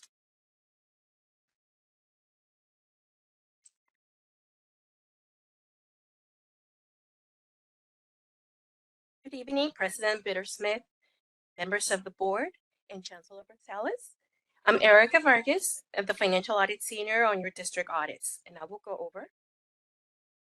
Yeah, that's great. It's perfect. Okay, the report on internal control and on compliance is where you will find the financial statement findings along with the district's responses to them. We reported 2 financial statement findings. I would like to note that the district corrected 1 finding from the prior year related to the accounts payable verification control over vendor information. We reported the first financial statement finding identified deficiencies in the district's review and approval of employee timesheets. The district reported to us that during the fiscal year 2023, supervisors had not reviewed or approved 8,412 employee timesheets, totaling approximately $5.37 million in wages. These occurred because supervisors did not follow the district's written procedures requiring employees' timesheets to be reviewed and approved, either before processing payroll or within 3 business days from receiving email notification that the employee timesheet needed approval. Therefore, for the unapproved timesheets,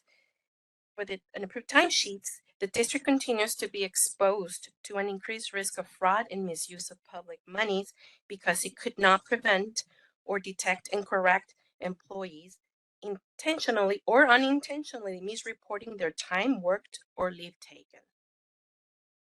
To correct this finding, we recommended the district should enforce district written procedures requiring supervisors to review and approve employees' timesheets either before payroll is processed or within 3 business days. Monitor and ensure each college's human resources department verifies that supervisors are performing post-payroll reviews and correcting any errors noted. And develop procedures to periodically compile and submit a listing of remaining unapproved timesheets to each college and follow up with supervisors to approve them.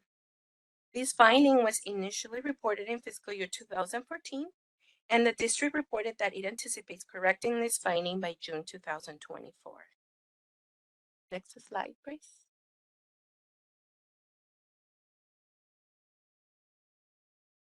The second financial statement finding identified deficiencies in the district's control over its IT systems and data. Our report identifies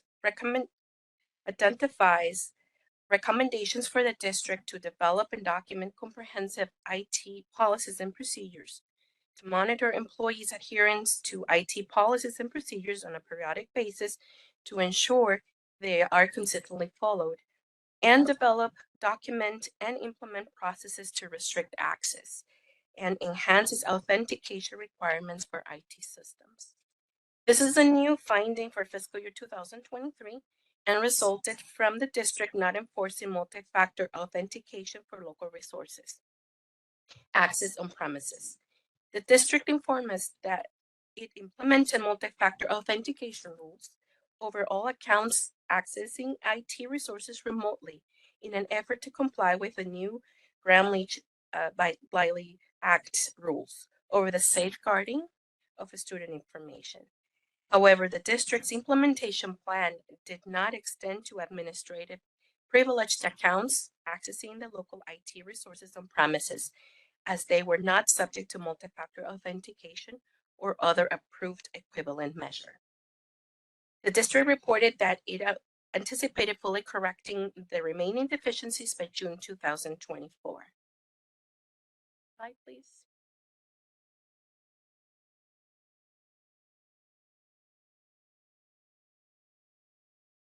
Now I will go over the 3 federal compliance findings were reported in the single audit report.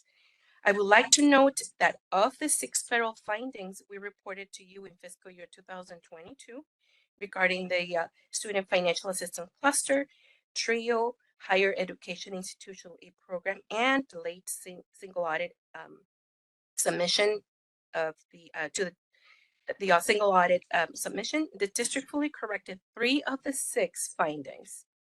The other 3 findings are repeat findings for fiscal year 2023. For the SFA cluster, we reported 1 federal compliance finding for fiscal year 2023. The district's 10 colleges administer their own student financial aid office and disperse the student financial aid to students.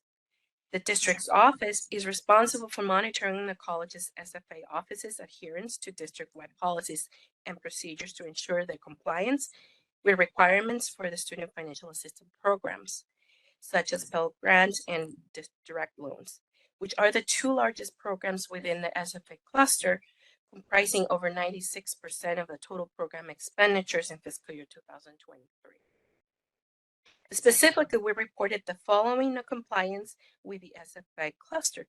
7 of the 10 colleges did not accurately and or timely report enrollment status changes, such as changing from a full-time student to part-time student to the National Student Loan Data System. And specifically, we noted these issues for 20 of 40 students we tested who received the Pell Grant or direct loans programs. We have reported similar findings over enrollment reporting since 2014. Because of the findings reported, the opinion of the Student Financial Aid Cluster was qualified, meaning it's not a clean opinion. To correct these deficiencies over the SFA cluster, we recommended that the district monitor and ensure its college SFA offices are complying with the district policies and procedures and accurately report all student enrollment changes within the 60 days for the Pell Grant and direct loan programs to the National Student Loan Data System. The district agreed with the audit findings and reported that it plans on implementing recommendations by December 31st, 2024. Next slide, please. The second federal compliance finding identified deficiencies over the TRIO cluster. This program provides academic services to low-income first-generation students. We found that Gateway Community College and South Mountain Community College's TRIO offices did not properly review and approve 20 of 38 students' eligibility tested for the TRIO program. In addition, Gateway Community College awarded $5,612 in scholarships to 6 students who were not eligible.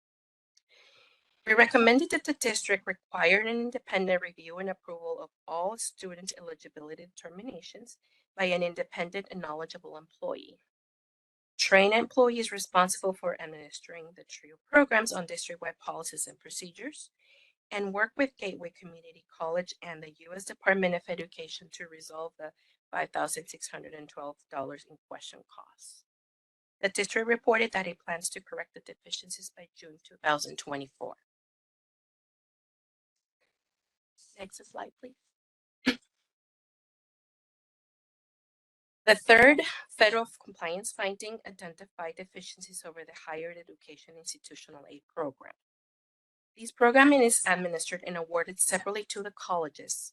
Since 2005, 6 of the 10 colleges have been awarded monies to establish endowments to be used for scholarships. The district has 10 endowments that were funded by the program, along with matching dollars funded by both the district and the foundation. These endowments are held and invested by the foundation. Found that the district did not submit one of its endowments annual reports to the U.S. Department of Education, and 2 of the endowment reports we tested did not agree to the supporting documentation. Further, in reviewing the reports, we found that the district office and colleges were not aware of each endowment's investment performance with the foundation, or whether the foundation's investment policies met the federal regulations.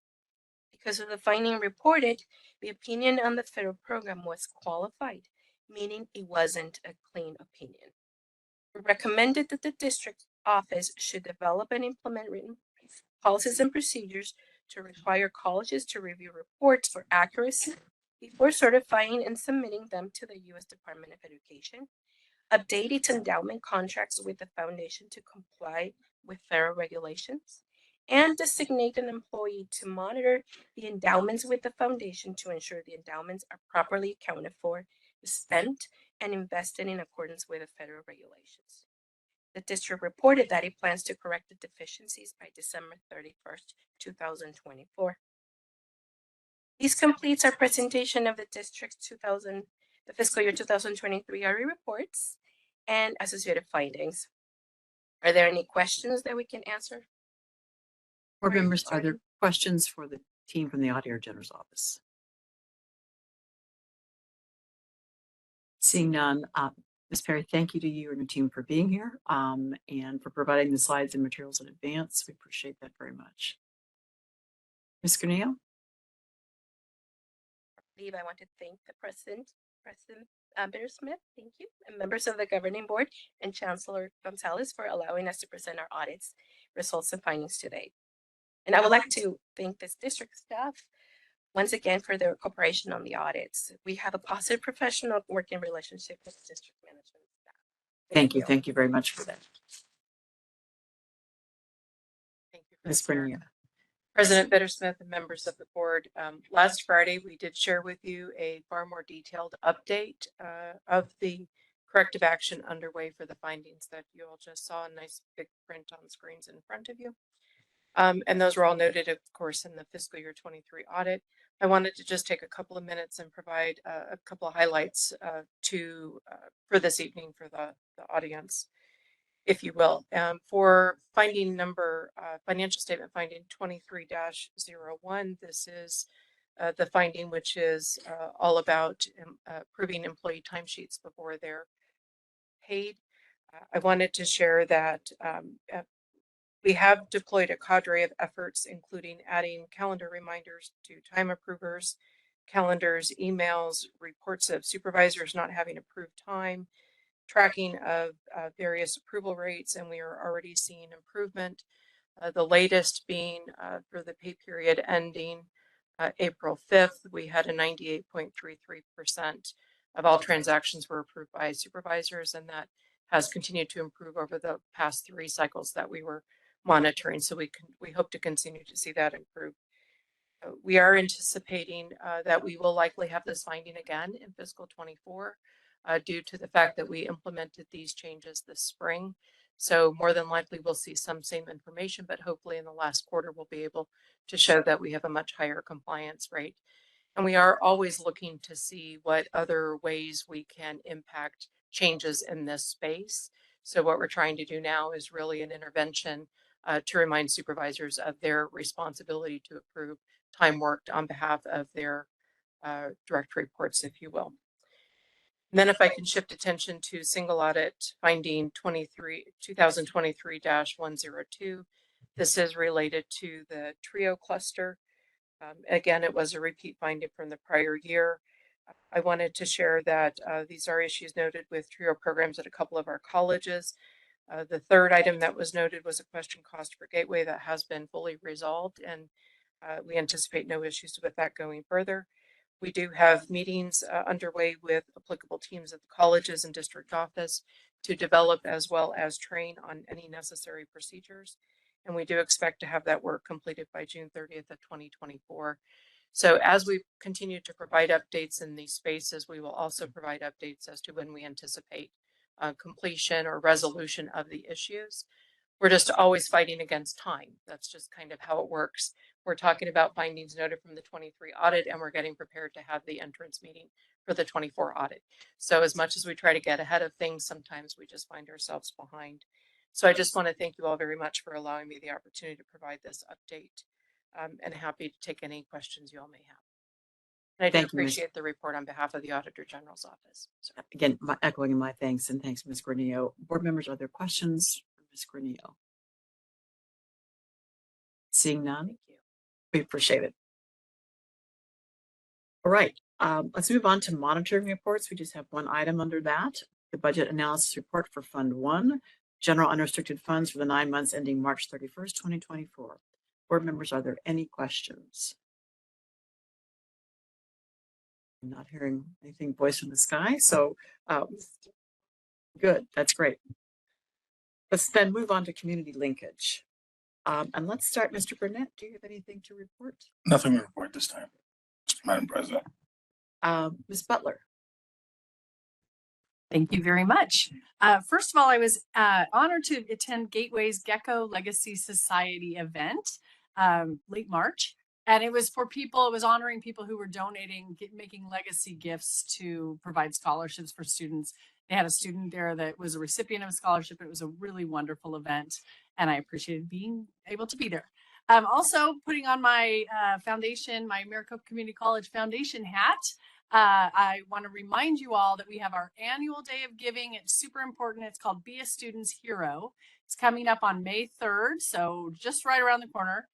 The goal is to raise $205,000 to support our students. We have already raised $100,000, so we are well on our way to meeting the goal, and we will need additional help from everyone here. The funds that are raised are going to help students meet all kinds of needs, including educational supplies, rent, food, things that they need to be successful. And so to increase awareness of the Be a Student's Hero event, the foundation is working with parties such as Swire Coca-Cola and Sodexo on various marketing efforts, including a drawing and in-store displays at select Fry's stores. So it's just a really exciting opportunity to give to our students and make sure that this Be a Student's Hero event is successful.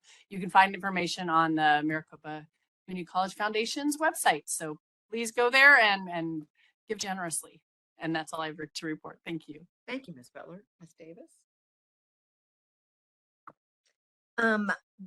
Several of us were at the Association of Governing Boards Conference in Boston a few weeks ago, and I wanted to let you all know that I totally loved it. It was great. There was so much information there.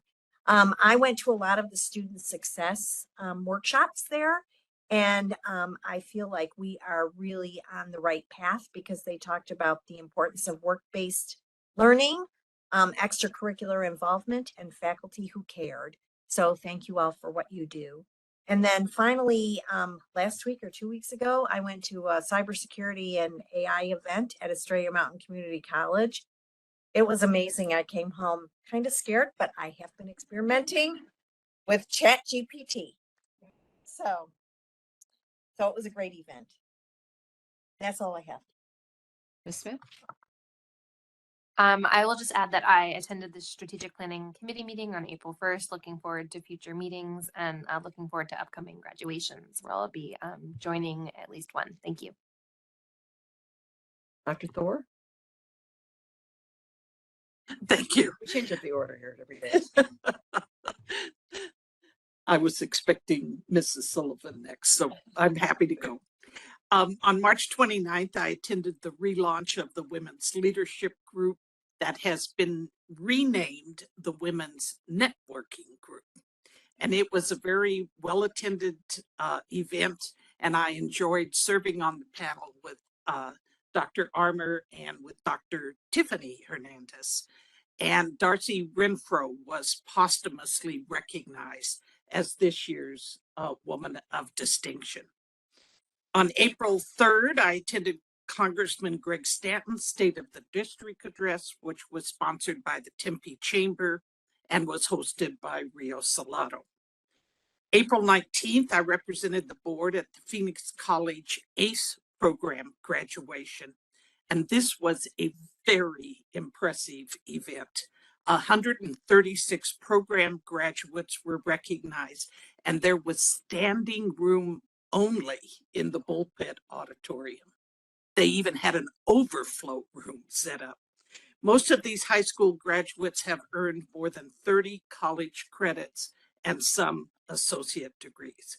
And today, along with President Bittersmith and Ms. Sullivan, I attended Mayor Kate Gallego's State of the City luncheon sponsored by the Phoenix Chamber.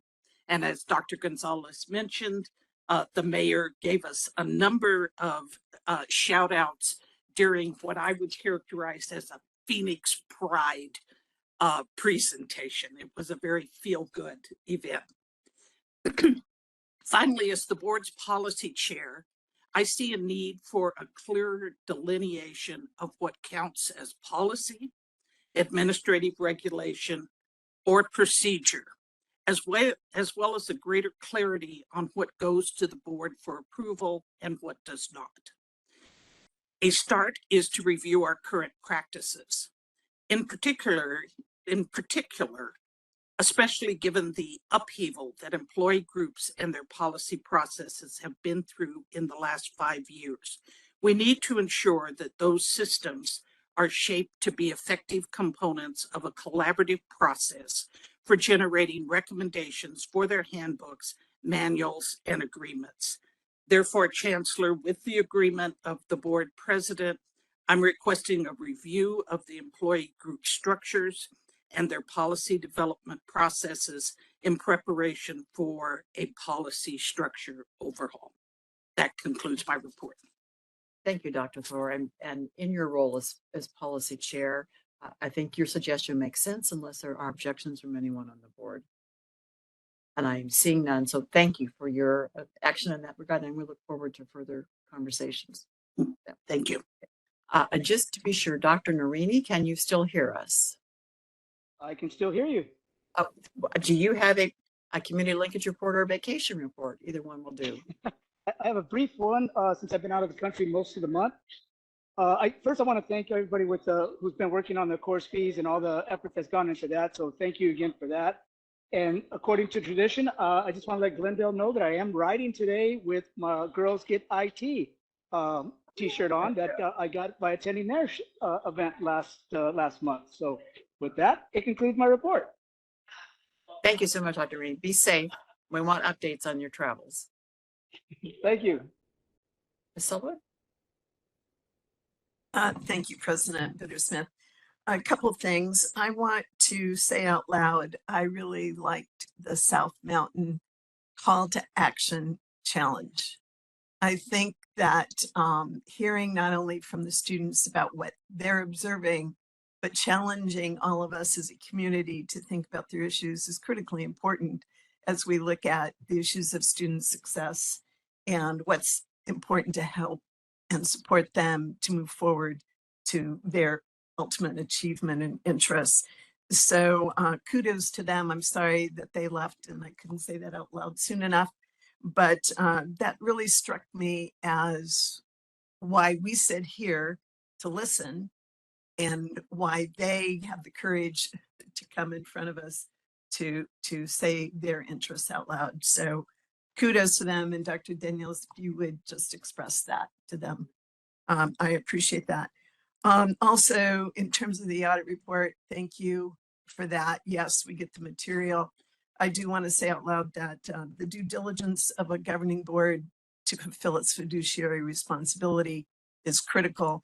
And not only, of course, we have to, we hear the report, but receiving your information early so we could review it and understand the responses is, I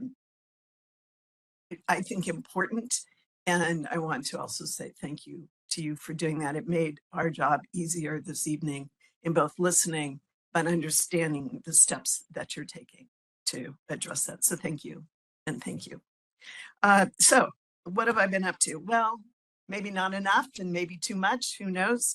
I attended the Association of Governing Board for Colleges and Universities meeting in Boston. So really, what was the highlight besides all the wonderful learning that we do on behalf of our system and others appreciating what's going on?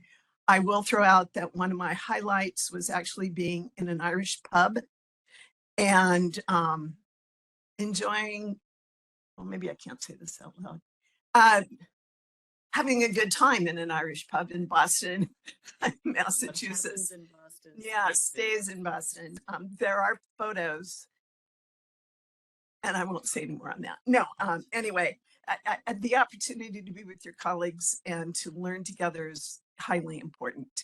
And I think it provided lots of opportunity for us to learn and to appreciate where we are as a district and to anticipate our future as a district. I think that was one of my takeaways is how important it is for us to be visionary, how important it is for us to be thinking what's next in the landscape and bringing that back to have conversations with all of you in the sphere of our work together. Dr. Gonzalez hosted many conversations with us together on that. So I'd like to see, as we move forward, some of responses and thinking that was brought forward to us at that conference. Tomorrow is the Association of Arizona Community College Trustee meeting statewide with the community college CEOs. It's an all-day meeting. The highlight of the meeting will be to discuss AI, have some presentations on that, and also to get a review on the trends in baccalaureate degrees for colleges. And that was one takeaway I am going to say about AGB. People on stage referred to universities and then on occasion would say, oh, and colleges.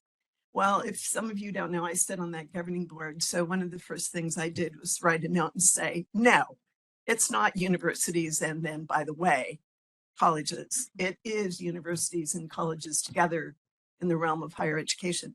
They assure me that they listen to board members and that will be addressed. But I do think that is, again, the national trend that we have to pay attention to. We are as tied to outcomes in higher education overall.